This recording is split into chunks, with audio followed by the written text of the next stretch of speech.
BMW ही पढ़ते हैं, लेकिन एक्चुअली का नाम पढ़ सकते हैं। आप में से अधिकतर लोग इसे BMW ही पढ़ेंगे। इनफैक्ट एक सर्वे के अनुसार 95% तक लोग इसे BMW ही पढ़ते हैं, लेकिन एक्चुअली इसे BMW नहीं पढ़ा जाता। इसका सही उच्चारण है BMW।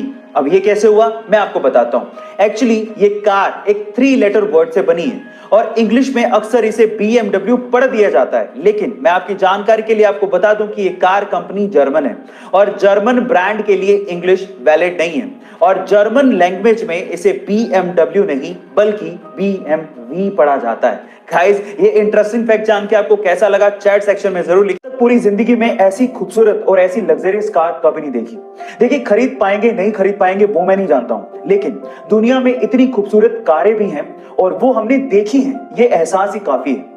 इस कार का नाम है रोल्स रॉयस बोट टेल और ये दुनिया की अब तक की सबसे महंगी कार है। जी हाँ गाइस, आप ठीक सुन रहे हैं। इस कार की कीमत है 20 मिलियन यूरोस यानी कि 177 करोड़ रुपए। अब क्या खास बात है इस कार की, मैं आपको बताता हूं। वैसे तो ये पूरी की पूरी कार ही बहुत ज्यादा खूबसूरत है, लेकिन इसकी खास बात है इसका पिछला डेक। इसका पिछला डेक एक तितली के पंखों के जैसे खुलता है और ये इतना लग्जरियस एहसास देता है मानो हम किसी लग्जरी रेस्टोरेंट में अपने पार्टनर के साथ बैठे हों। ये इतनी खूबसूरत है। गाइस, आपको ये कार देख के कैसा लगा चैट सेक्शन। कार्तिक आर्यन अपनी नई कार लैम्बोर्गिनी उर्स को लेके चर्चा में है और उसकी 3 वजह है। सबसे पहली वजह है उस कार की कीमत। कार्तिक आर्यन ने लैम्बोर्गिनी उर्स के लिए लगभग 4.5 करोड़ रुपए चुकाए हैं और गाइस, ये कार्तिक आर्यन की अब तक की सबसे महंगी कार परचेज है।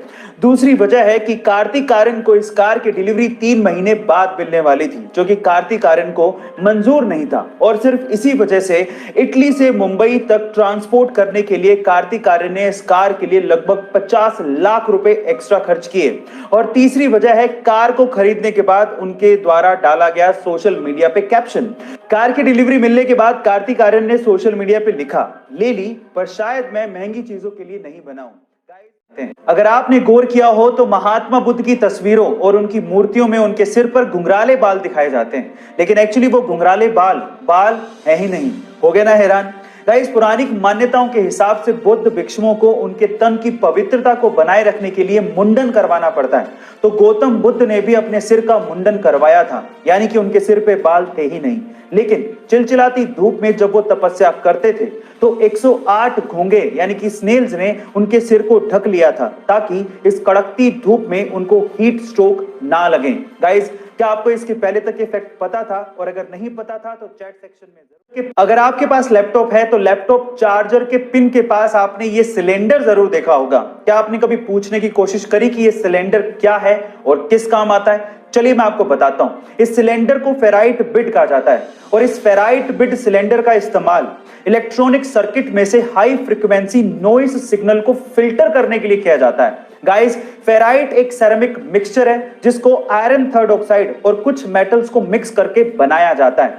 अब ये सर्किट भी बेहद आसान तरीके से बनाया जा सकता है। सिर्फ इस सिलेंडर के चारों तरफ चार्जिंग वायर को लपेटना होता है और वो आसानी से नॉइज सिग्नल को फिल्टर कर लेता है। क्या आपको इसके पहले तक टेक्नोलॉजी का ये फैक्ट